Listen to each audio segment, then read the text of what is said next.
Social বাংলার পর্দায় আপনাদের প্রত্যেককে স্বাগত। আপনাদের সাথে রয়েছে স্নেহা। চোখ রাখছি মুহূর্তের গুরুত্বপূর্ণ খবরাখবরে। চাকুরি না পেয়ে পাম্প অফিসে তালা, ক্ষতির মুখে বহু কৃষক।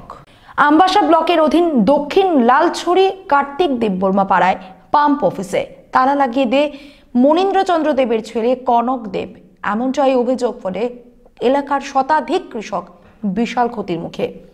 বাধ্য হয়ে এলাকার সকল কৃষক মিলে জেলা শাসক, মহকুমা শাসক, বিধায়ক পরিমল দেববর্মা সহ প্রশাসনের সবকটি দপ্তরে লিখিতভাবে আবেদন করেন যাতে পাম্প অফিসের তালা খুলে পুনরায় পাম্প চালু করার জন্য। সংবাদে প্রকাশ, আমবাসা ব্লকের অধীন দক্ষিণ লালছড়ির কার্তিক দেববর্মা পাড়ায় কৃষি কাজের জন্য এলাকার বাসিন্দা স্বর্গীয় মনীন্দ্রচন্দ্র দেবের জায়গাতে পাম্প মেশিন বসানো হয়।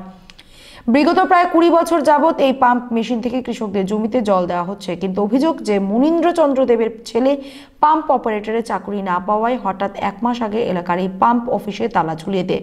এর ফলে শতাধিক কৃষক ক্ষতির মুখে। তাদের কৃষি জমিতে জল না পৌঁছানোর ফলে ফসল নষ্ট হয়ে যাচ্ছে।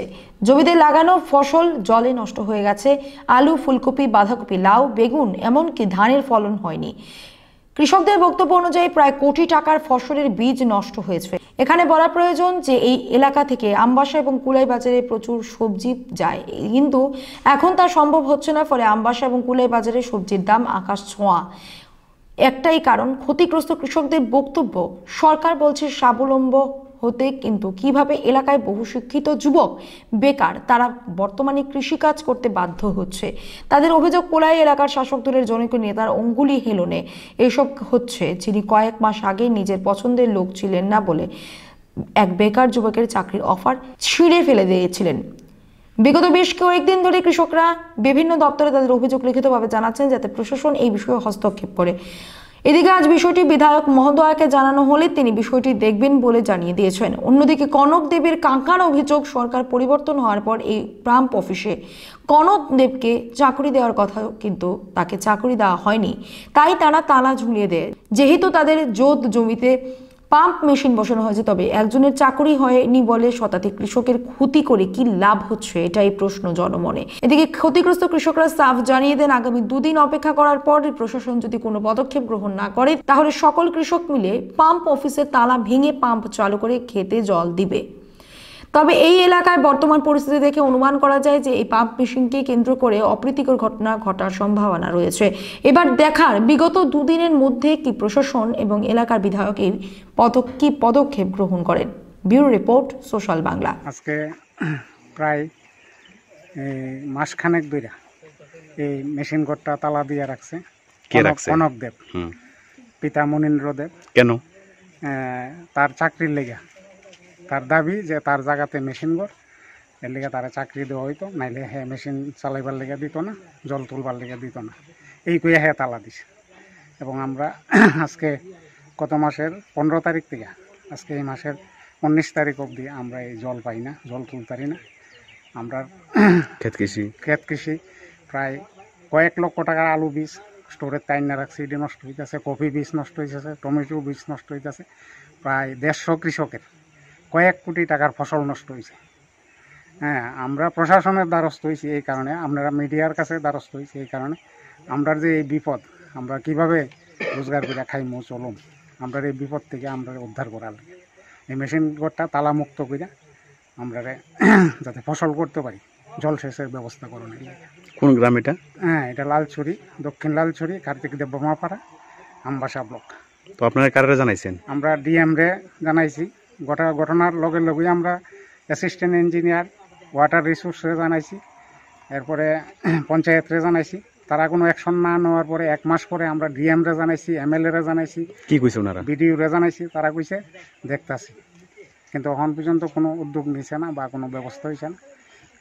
আমরা বাধ্য হয়েছি মিডিয়ার দ্বারস্থ হইতে, মিডিয়ার কাছে যাইতে। এখানেও একজন লোকাল বিডিও, বিজেপির নেতা ইন্ধন আছে, মৃদুল দত্তর ইন্ধন আছে। এই কারণেই হইতেছে, এই কারণেই এটা হইতেছে, কারণ যে তালা দিছে হ্যাঁ মৃদুল দত্তর আত্মীয়। এই সে ঘটনা। এখন আপনারা আমরা চাইতেছি আমরা মেশিন ঘর তালা মুক্ত হোক, আমরা জল পাইতাম। কে বা কেটা চাকরি করলো এটা আমরা বিষয় না, আমরা জল পাইতাম, ফসল করতাম, এটাই আমরা দাবি। কনক দেব, বাবার নাম মহেন্দ্র দেব। আমরা দীর্ঘদিন যাবৎ এই মেশিনের দ্বারা অনেক উপকৃত। সাধারণ কৃষক আমরা এই মেশিনের জোর পাইয়া একটু উপকৃত। আজকে প্রায় মাসের উপরে হয়ে গেছে, মেশিনটা বন্ধ। আমরা এখন বর্তমান যে কিছু এই কৃষক যে আলু বীজ এবং এই টমেটো এগুলি যে করা হয়, অনেক ফসলের ক্ষতি হইতেছে, করতে পারতেছি না জলের অভাবে। যার কারণে আমরা মিডিয়ার কাছে কফি বীজ টিজ টমেটো বীজ প্রশাসন যাতে আমরা এটা অতি সত্বর মেশিন চালানোর জন্য উদ্যোগ নেই।